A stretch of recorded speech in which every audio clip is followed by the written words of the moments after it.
আজকাল তুমি এটা কি করছো? তোমার কি হয়ে গেছে? তুমি মিথ্যে বলতে শুরু করেছো, কারণ তুমি নিজেকে হারিয়ে ফেলেছো। তুমি প্রতিদিন পরাজিত হয়ে যাচ্ছ আর প্রতিদিন পিছিয়ে পড়ছো। তুমি বুঝতেই পারছো না, কিন্তু তোমার দিনের প্রতিটি মুহূর্ত শুধু অপচয় হয়ে যাচ্ছে, যেন তোমার কোনো ভুলে যাওয়ার অসুখ হয়েছে। এখন তুমি কোনো গুরুত্বপূর্ণ কাজই মনে রাখতে পারো না। তুমি জরুরি জিনিসগুলো খুব দ্রুত ভুলে যাচ্ছ। এমন তো হওয়ার কথা ছিল না।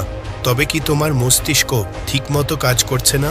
তাই তো বলছি, ফালতু বিষয়গুলোকে বাদ দিয়ে যখন মনোযোগ অন্য কোথাও চলে যায়, তখন মস্তিষ্ক কখনোই ঠিকভাবে ফোকাস করতে পারে না। কিন্তু তোমাকে এটা এখনই থামাতে হবে। যথেষ্ট হয়েছে। আর তুমি তা এখন থেকেই শুরু করো। যে ফোনে বা যে সোশ্যাল মিডিয়ায় তুমি তোমার সময় নষ্ট করছো, সেই সময়টিকে যদি ভালো কাজে বা নিজের উন্নতির জন্য ব্যবহার করো, তাহলে তোমার জীবন বদলে যাবে।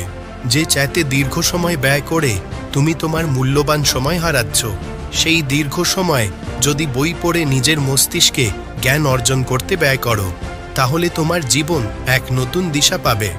এটা পড়াশোনার বয়স, এটা সফল হওয়ার বয়স, এটা পরিশ্রম করার বয়স। আর তুমি এই বয়সটাকে শুধু অযথা কাজে নষ্ট করে দিচ্ছ। তবে এটা কোন বুদ্ধিমানের কাজ?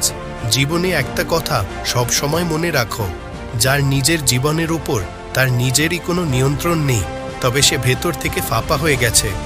আর তাকে যে কোনো মানুষ হারাতে পারে। তার তো লড়াই করারও দরকার হয় না, সে নিজেই ভেঙে পড়ে। তুমি চাইলে এই সব কিছু থামাতে পারো। তুমি চাইলে নিজেকে বদলে ফেলতে পারো। তুমি চাইলে সেই সব খারাপ জিনিস ছেড়ে দিতে পারো যা প্রতিদিন তোমাকে দুর্বল করে তুলছে। তুমি চাইলে সবাইকে পেছনে ফেলে সবার আগে এগিয়ে যেতে পারো। তুমি চাইলে তোমার প্রয়োজনীয় প্রতিটি জিনিস অর্জন করতে পারো। কিন্তু এই সব করতে হলে তোমাকে নিজেকে বদলাতে হবে। তুমি কি প্রস্তুত? তুমি কি আলসেমি ছেড়ে দিতে প্রস্তুত? তুমি কি নিজেকে পরাজিত করতে প্রস্তুত? তোমার মধ্যে একটি আগুন রয়েছে যা তুমি জানো না, কিন্তু সেই আগুন এত শক্তিশালী, এটা যে কোনো বাধা যা তোমার পথে আসবে সবকিছু পুড়িয়ে ছাই করে দিতে পারে। কিন্তু সেই আগুন তখনই জ্বলবে যখন তুমি শক্তিশালী হবে, যখন তুমি নিজেকে নিজের উপর নিয়ন্ত্রণ রাখবে।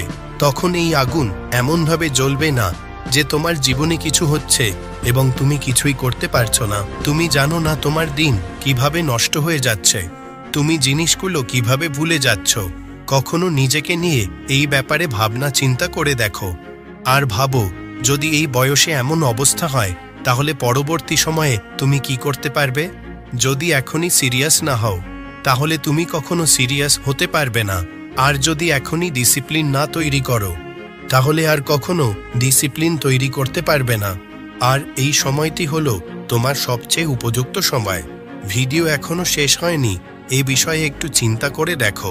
তাহলে যদি আপনি এই গল্পটি আরও অনেক মানুষের কাছে পৌঁছাতে চান, তবে এই ভিডিওটি লাইক করুন, যাতে ইউটিউব এই ভিডিওটি আরও বেশি মানুষের কাছে পৌঁছে দিতে পারে।